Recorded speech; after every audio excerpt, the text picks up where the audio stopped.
Hello, जय हिंद दोस्तों। स्वागत है आप सभी का आपके अपने ऑनलाइन लर्निंग प्लेटफॉर्म संकल्प ट्यूटोरियल में। तो कैसे हैं आप सभी? आशा करता हूं आप सभी बहुत अच्छे होंगे, स्वस्थ होंगे। आज की कक्षा में, आज की क्लास में हम लोग पढ़ने वाले हैं काव्य सौंदर्य के 3 ऐसे तत्वों के बारे में। तो चाहे आप 12वीं कक्षा में हो, चाहे सीयूईटी हो, या फिर किसी भी एंट्रेंस एग्जाम हो, कॉम्पिटिटिव एग्जाम के दृष्टिकोण से बहुत ही ज्यादा महत्वपूर्ण होते हैं। कौन कौन से काव्य सौंदर्य के वो 3 ऐसे तत्व हैं, उनके बारे में आज हम पढ़ने वाले हैं। तो सबसे पहले क्लास में आज शुरुआत करने से पहले कहना मेरा यही है कि क्लास को एक मूवी की तरह नहीं देखना है। एकदम क्लास को ऐसे देखना है, उसमें जो भी की पॉइंट्स आपको, महत्वपूर्ण बिंदु आपको नजर आते हैं, तो उनको नोट करते हुए ही आगे जो है क्लास को अग्रेसित करेंगे और आगे बढ़ते हुए चलेंगे। ठीक है। तो काव्य सौंदर्य के हम तत्वों के बारे में पढ़ने जा रहे हैं। कौन से काव्य सौंदर्य? ये 3 तत्व ऐसे हैं। कौन कौन से हैं? नाम सबने जो है सुन रखा होगा, लेकिन पहली बार है एक नया ऐसा, हमने एक बिंदु आपके सामने, एक ऐसी बात रख दी, काव्य सौंदर्य के तत्व। ठीक है। तत्वों के बारे में सब जानते हैं, लेकिन ये नहीं जानते हैं कि ये तत्व किसके हैं। ठीक है। तो अगर हम यहाँ पे बात करते हैं रस, छंद और अलंकार के बारे में।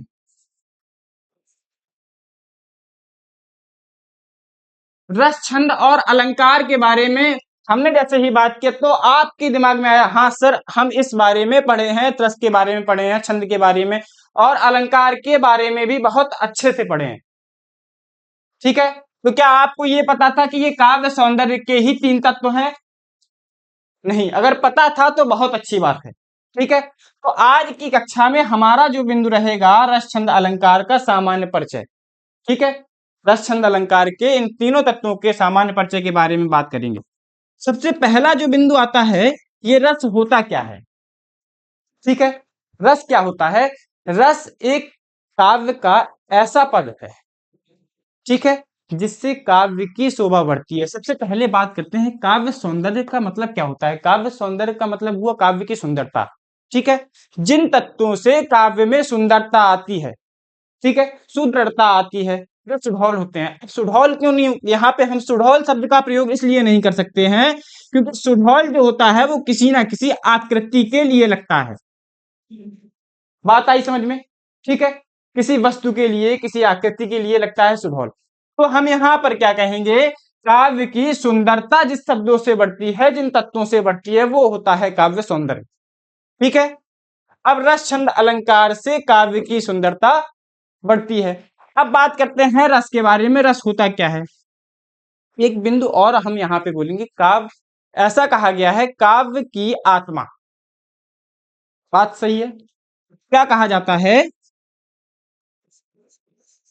काव्य की आत्मा कहा जाता है।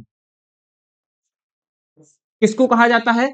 रस को कहा जाता है। अच्छा, रस को काव्य की आत्मा क्यों कहा जाता है? कभी ये विचार किया? कभी ये विचार किया कि इसको काव्य की आत्मा क्यों कहा जाता है? ठीक है। कुछ भी और भी तो कह सकते हैं, आंख, कान, नाक, गला, कुछ भी तो कह सकते हैं। काव्य की आत्मा ही क्यों कहा गया?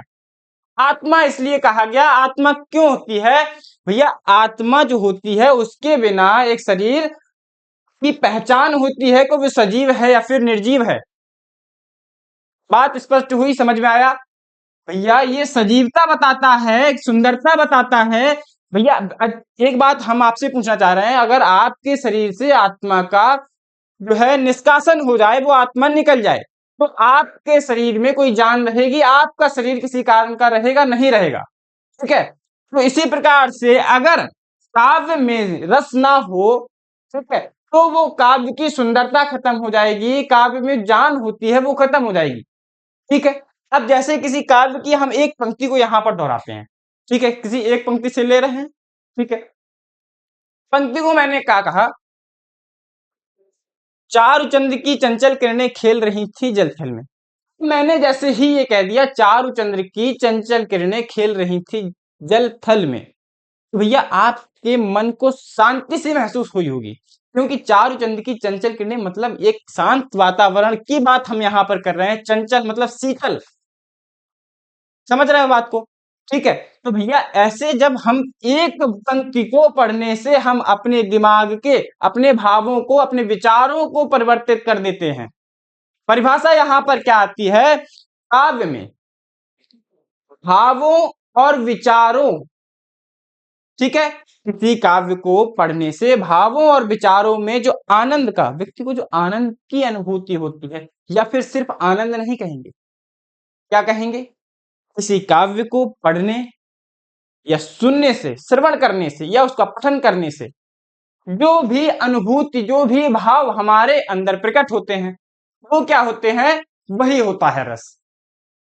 कैसे? जैसे कि मैंने अभी एक पंक्ति कहा था, आप कही जो है कही थी आपसे, चारु चंद्र की चंचल किरणें खेल रही थी जलथल में। इसी जगह पे ये तो वाक्य आपके मन में शीतलता प्रदान कर रहा था। अब मैंने आपसे कहा, चढ़चेतक तलवार उठा करता था भूतल पानी को, राणा प्रताप सर काट काट करता था सफल जवानी को। आपके अंदर एक रौद्र रूप आया, मतलब आपके अंदर जो है उत्सुकता आई, जागरूकता हुई, जोश आया। ठीक है, कि चढ़ चेतक तलवार उठा करता था भूतल, मतलब चेतक के बारे में ऐसी वीरता का वहां पे प्रकाश जो है प्रकाशन किया गया है, ऐसी सुंदरता चेतक की दिखाई गई है, ऐसी वार्तालाप उसके बारे में की गई है। ठीक है, कि आप अपने मन को रोक ही नहीं सकते। वो उस पंक्ति को जब पढ़ते हैं तो आपके मन में जागरूकता का भाव, उत्सुकता का भाव और जोश आपके मन में आता ही है। ठीक है, किसी हंसी की पंक्ति को ले लें। ठीक है, अगर हंसने से कोई आते हैं, कोई हंसी की बात अगर आपके सामने कहता है, कोई काव्य आप पढ़ते हैं, ठीक है, तो अब जैसे कि मैं आपसे कहूं, बड़ी वेग से शौचालय को भागे रघु मामा, पढ़ रखा होगा आपने। ठीक है, क्योंकि आप 12th जो है 12वीं कक्षा में है अगर, तो जो है कक्षा 8वीं से 9वीं से 10वीं तक आप सारा कुछ पढ़ के आए हैं। ठीक है, उसी को बहुत ही सुव्यवस्थित क्रम में हमको पढ़ना है, यही बात सामने आती है बस। ठीक है, तो भैया क्या कहा गया है, जो हम एक हास्य रस की एक बात यहाँ पे कर रहे थे, कौन से हास्य की बात कर रहे थे, तो हंसने वाला जो आता है, जिससे हमारे मन में थोड़ी सी खुशी महसूस होती है, हंसी आती है। ठीक है, खिलखिलाहट होती है। बड़ी वेग से शौचालय को भागे रघु मामा, हर नारी की गांठ तकी, खुल पाया ना पजामा। ठीक है, यहाँ पर आपके मन में जैसे ही आपने जो है इसका भावार्थ निकाला और इसको समझा, तो आपको जो है हंसी आई, आपके मन में हर्ष का भाव हुआ। ठीक है, कि यहाँ पे बात हंसी की जा रही। तो भैया यही सब क्या है, यही होता है काव्य में रस। तो यही रस अगर काव्य से खत्म हो जाए तो काव्य जो है निर्जीव हो जाएगा, उसकी सजीवता खत्म हो जाएगी। क्या बात समझ में आई? काव्य क्या है? काव्य रस क्या है? काव्य को पढ़ने व सुनने से जो भाव, जो भी अनुभूति हमारे मन को होती है, हमारे मन में जो भी जागरूकता के भाव आते हैं, हंसी के जो भी भाव आते हैं, वो होते हैं रस। इतनी बात आशा करता हूं कि आपको समझ में आ गई होगी। अब हम बात कर रहे हैं दूसरे तत्व के बारे में, जो था हमारा छंद। ठीक है, क्या था? छंद। अब मैंने आपसे सबसे पहला बिंदु कहा था, काव्य की आत्मा रस को कहा जाता है, कहा था ना, यही कहा था। ठीक है, लेकिन आपसे मैं एक बात और पूछना चाहता हूँ, छंद को क्या कहा जाता है? पढ़ा है आपने? ठीक है, नहीं पढ़ा होगा, क्योंकि ये जो है बहुत ही गहन जानकारी जो कि मैं आपको बताने वाला हूं। काव्य की आत्मा रस को कहा जाता है, छंद को कहा जाता है काव्य का कवच। बात स्पष्ट हुई? काव्य का कवच कहा जाता है छंद को। क्यों कहा जाता है वो मैं बताऊंगा। सबसे पहले छंद की एक परिभाषा समझेंगे। छंद की जो परिभाषा है वो है मात्राओं या वर्णों की निश्चित संख्या। बात समझ में आ रही है? मात्राओं या वर्णों की निश्चित संख्या, जिससे काव्य में रागात्मकता आती है। क्या आती है? बात को समझते हुए चलेंगे, रागात्मकता।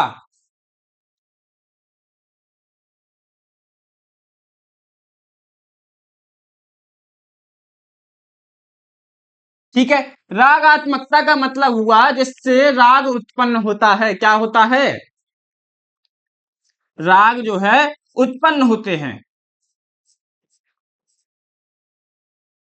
राग जो है उत्पन्न होते हैं, वही होती है जो है रागात्मकता। यह छंद को काव्य का कवच कहा जाता है। छंद किसे कहते हैं? मात्रा या वर्णों की वो निश्चित संख्या। ठीक है, अब मैंने यहाँ रागात्मकता लिखा है। अगर हम यहाँ पे रागात्मकता की जगह यहाँ इसका को यहाँ से हटा दें तो ये क्या हो गया? रागात्मकता। कोई भी यहाँ पे इस वाक्य का, इस शब्द का कोई यहाँ पे महत्व है, कोई भी अर्थ निकल रहा है, कोई सुदृढ़ एवं सुव्यवस्थित कोई क्रम है इसका नहीं है। मात्र एक वर्ण के कारण यहाँ पर इसकी शोभा खत्म हो गई। बात स्पष्ट हो गई? इसकी शोभा यहाँ पे खत्म हो गई। हम एक वर्ण को ही यहाँ पे अगर लिख देते हैं, एक वर्ण का ही यहाँ पे प्रवेश करा देते हैं तो इसमें जो है ये जो है इसको सार्थक अर्थ प्रदान कर देता है कि रागात्मकता को यहाँ से किससे इसका तात्पर्य है? राग मतलब राग की उत्पत्ति जहां से होती है। एक बात समझ में आ गई? एकदम क्लियर, एकदम स्पष्ट शब्दों में जो है आपको समझ में आ गई होगी। तो भैया मात्रा एवं वर्णों का जो भी निश्चित संख्या होती है मात्रा और वर्णों की, यहाँ पे मैंने एक शब्द से आपको समझाने का प्रयास किया है। अगर किसी पंक्ति में हम लोग ले लें, किसी काव्य में हम लोग देखते हैं, ठीक है, जैसे कि अगर छंद को देखना चाहे तो हम रामायण की किसी भी पंक्ति को देख सकते हैं और भी देख सकते हैं।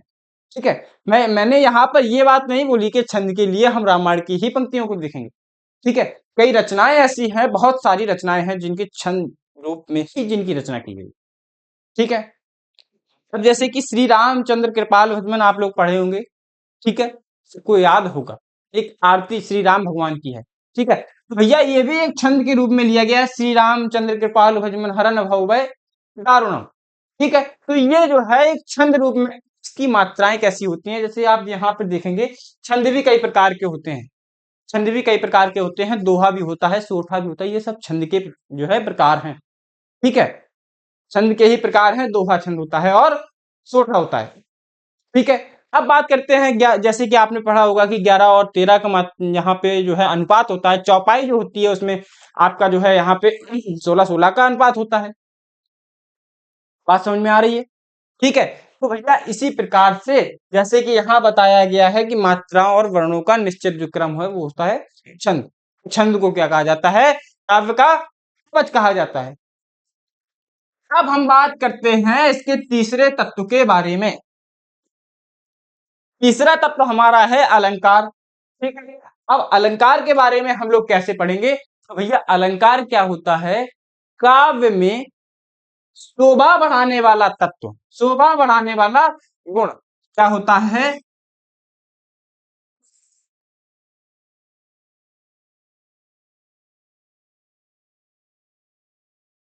एक शोभात्मकता का गुण है।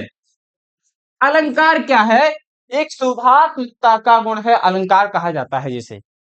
ठीक है, मतलब काव्य की शोभा जिससे बढ़ती है। ठीक है, काव्य का अलंकरण जिससे, अलंकार का मतलब यहाँ पे किससे समझ रहे हैं?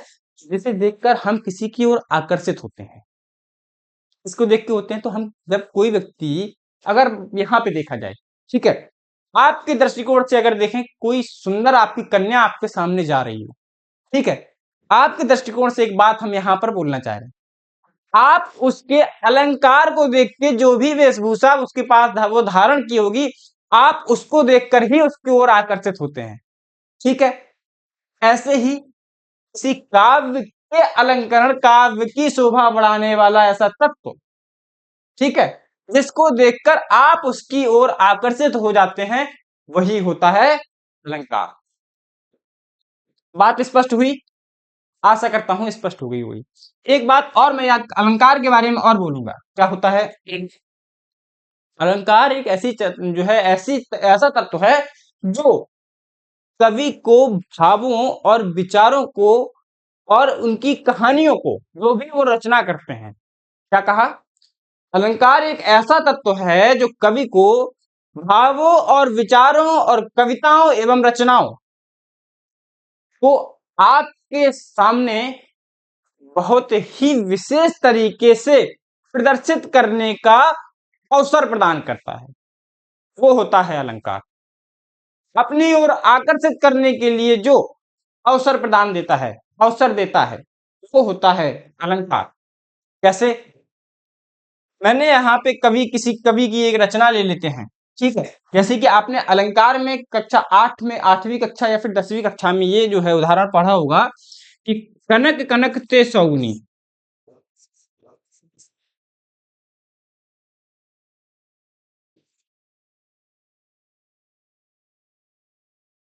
और मादकता अधिकाय।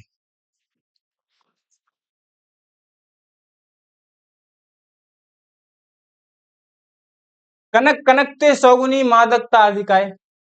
अब मैंने ये जो है वाक्य यहाँ पर ये जो है पंक्ति क्यों लिखी यहाँ पर, मैंने इसलिए लिखी कि मैं आपसे कह रहा था कवि को भावों और विचारों एवं कहानियों को इस तरह से प्रदर्शित करने का अवसर देता है जिससे आप उसकी पंक्ति की तरफ, उसके भाव की तरफ, उसके विचार की तरफ आकर्षित हो जाएं। आपको स्पष्ट हुई बात? यही बात मैं आपको बताना चाह रहा हूं। कनक कनक यहाँ पर आप लगातार दो शब्द एक ही शब्द मतलब दो बार देख रहे हैं, तो आप इसको देख करके थोड़ा सा आपके मन में एक भाव आएगा कि इसके बारे में हम जानेंगे कि इस कनक और इस कनक का अर्थ क्या है। एक ही शब्द को दो बार क्यों लिखा गया है, कोई भी आवश्यकता यहाँ पर नहीं थी एक ही शब्द को दो बार लिखने की। लेकिन अब यहाँ पर बात की जाती है इस कनक के बारे में और एक कनक के बारे में, तो भैया एक कनक का अर्थ होता है स्वर्ण अर्थात सोना, और दूसरे कनक का मतलब होता है धतूरा। ठीक है। अब अगली पंक्ति है या खाए बौराए जग वो पाए बौराए। मतलब अगर धतूरे को कोई व्यक्ति खा लेता है तो वो पागल हो जाता है। ठीक है। अगर किसी के पास ज्यादा संपत्ति आ जाती है, ज्यादा धन आ जाता है, ज्यादा स्वर्ण आ जाता है, स्वर्ण का मतलब यहां सिर्फ सोने से नहीं है, संपत्ति से है। क्या मतलब है? संपत्ति। लेकिन यहाँ पर तुलना की गई है स्वर्ण से। ठीक है। तो यह ज्यादा संपत्ति होने के बाद आदमी क्या होता है, मद में भूल जाता है, उसको मद हो जाता है, अहंकार हो जाता है, तो वो पागल हो जाता है। या फिर इस धतूरा, दूसरे कनक का जो अर्थ है धतूरा, इसको खा लेने के बाद व्यक्ति पागल हो जाता है। कितना ही महत्वपूर्ण, कितना ही लुभा देने वाली यहाँ पर बात की गई है। यह खाए बौराए जग वह पाए बौराए, तो जिसको खा लेने से और उसको पा लेने से व्यक्ति पागल हो जाता है। बात यहाँ पर थोड़ी सी जो कि हम बात कर रहे थे काव्य की शोभा बढ़ाने वाले जो दो तत्व थे यहाँ पर। ठीक है। वो दो तत्व इस काव्य की, इस पंक्ति की, इस छंद की, इस दोहे की, इस जो है रचना यहाँ पर जो है शोभा बढ़ा रही थी। ठीक है।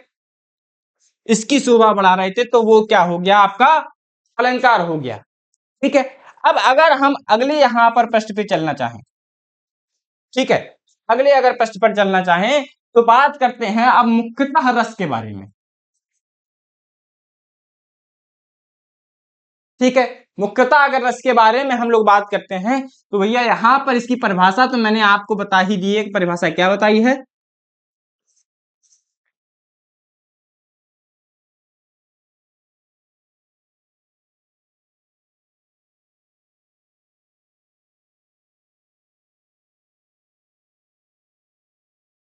अब मैंने यहाँ पर ये कहा है काव्य को पढ़ने व सुनने। ठीक है। काव्य को पढ़ने व सुनने से, लेकिन एक जो रस होता है वो एक चीज से और सामने आता है, किसी दृश्य को देखने से। बात समझ में आ रही है? किसी दृश्य को देखने से जो भाव आपके मन में आते हैं, जैसे कि आप किसी घटना को, दुर्घटना को देख लेते हैं तो आपके मन में भय या फिर थोड़ी सी घबराहट का आपके मन में भाव आता है। ठीक है। या किसी व्यक्ति को मारपीट करते हुए या फिर है तो वही एक दुर्घटना या फिर घटना को करते हुए देखते हैं, तो वो किसी विवाह को आप देख लें दूर से तो आपके मन में उल्लास का भाव आता है। ठीक है। किसी को हंसता हुआ देख के आपने आपके मन में भी हंसी का भाव आता है। वो बात अलग है कि आपके दिमाग पर निर्भर करता है कि आपके मन में किस प्रकार के भाव आप विचरण कर रहे हैं। ठीक है। ये बात मुख्य होती है कि आपके मन में किस प्रकार के भाव। अगर आप साधारणता कहीं से निकल रहे हैं और आपको कोई व्यक्ति हंसता हुआ दिख जाए या रोता हुआ दिख जाए या फिर करुण मतलब करुणामय स्थिति में दिख जाए, तो आपके मन में उसके प्रति जो है भाव आएंगे। कौन सा? अगर वो करुणामय स्थिति में तो उसके मन में करुण भाव आएगा, मतलब दया का भाव। करुण का मतलब दया का भाव। समझ रहे हैं ना बात को? तो यही जो भाव आपके मन में जो विचार आ रहे हैं यही होता है रस। ठीक है। ये काव्य को पढ़ने, काव्य का जो है श्रवण करने से, पढ़ने से, सुनने से भी उत्पन्न होते हैं और किसी दृश्य को, किसी दुर्घटना या घटना को दुर्घटना नहीं कह सकते, यहाँ पर कहेंगे घटना। घटना में घटना किसी भी प्रकार की हो सकती है। ठीक है, इतनी बात आपको स्पष्ट हो गई होगी कि भैया यहाँ पर क्या होते हैं, काव्य को पढ़ने या फिर सुनने से या फिर किसी दृश्य को देख लेने से जो हमारे मन में भावों की या विचारों की उत्पत्ति होती है, ठीक है, वो होता है रस। ठीक है, अब बात करते हैं काव्य के अंगों के बारे में, यहाँ पर रस के अंगों के बारे में।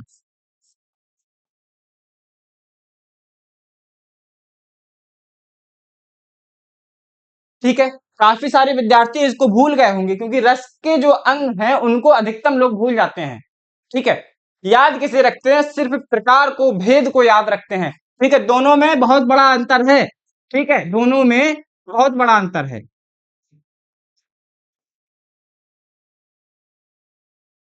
रस के भेद और रस के अंग, भेद का मतलब आप जानते हैं प्रकार हो गया है। ठीक है, भैया यहाँ पे बात की जाए इन अंगों के बारे में तो रस के 4 अंग होते हैं। कौन कौन से अंग होते हैं, यदि आपको पता है तो अच्छी बात है, नहीं है तो मैं यहाँ पर बता रहा हूं। विभाव,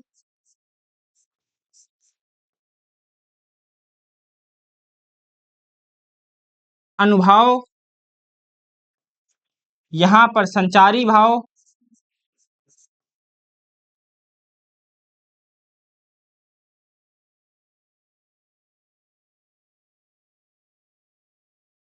और यहाँ पर बात की जाती है स्थायी भाव की।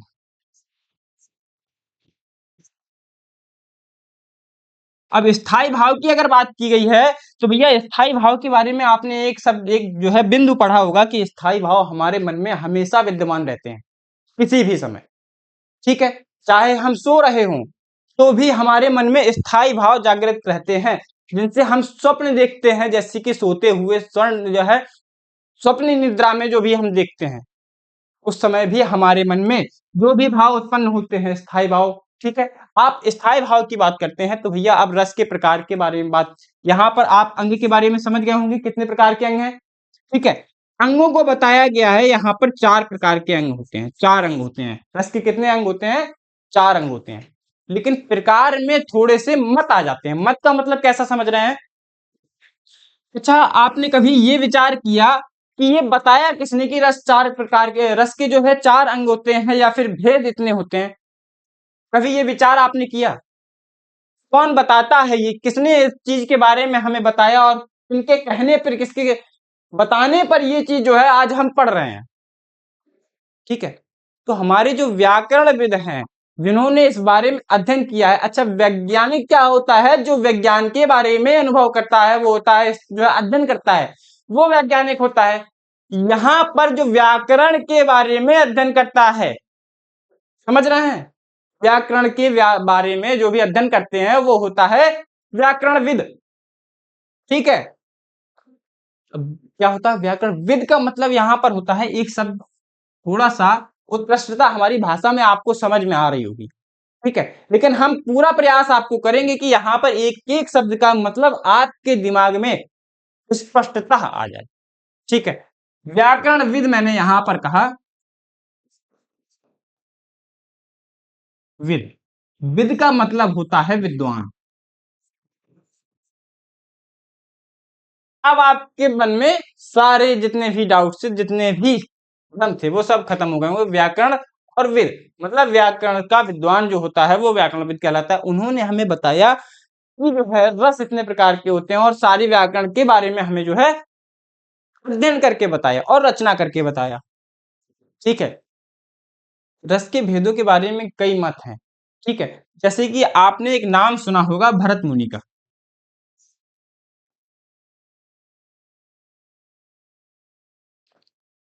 आपने कभी किसी कॉम्पिटिटिव एग्जाम को, प्रतियोगी परीक्षा को दिया अगर है तो कभी ना कभी आपके सामने जब आप रचनाएं और रचनाकार पढ़ते हैं, कौन सा बिंदु पढ़ते हैं, रचनाएं और रचनाकार लेखक जब पढ़ते हैं तो आपके सामने ये जो है पढ़ने में आते हैं।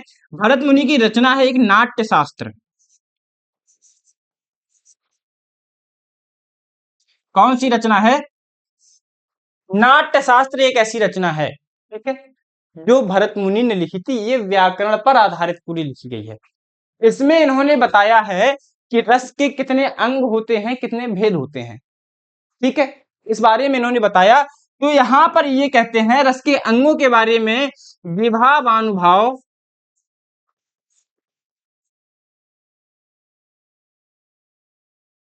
व्यभिचार,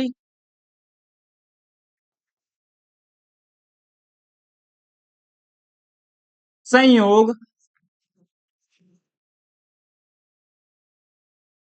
द्ररस, निष्पत्ति।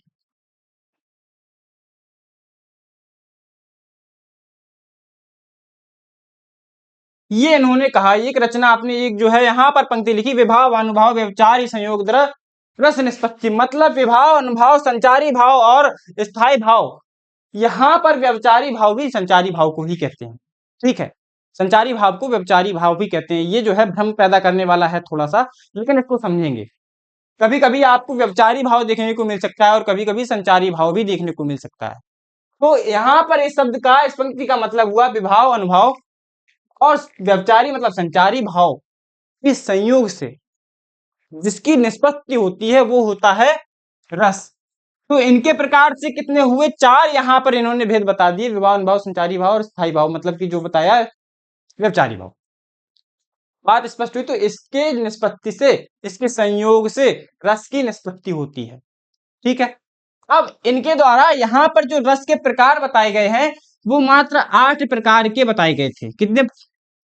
ठीक है, नाट्य शास्त्र में जो इन्होंने बताया है वो बताया है 8 प्रकार के। वो 8 प्रकार कौन कौन से हैं उनको हम अपनी आगे वाली कक्षा में समझेंगे और बहुत ही विस्तार से पढ़ेंगे। मिलते हैं अपनी अगली वाली क्लास में, तब तक के लिए स्वस्थ रहें, मस्त रहें। धन्यवाद।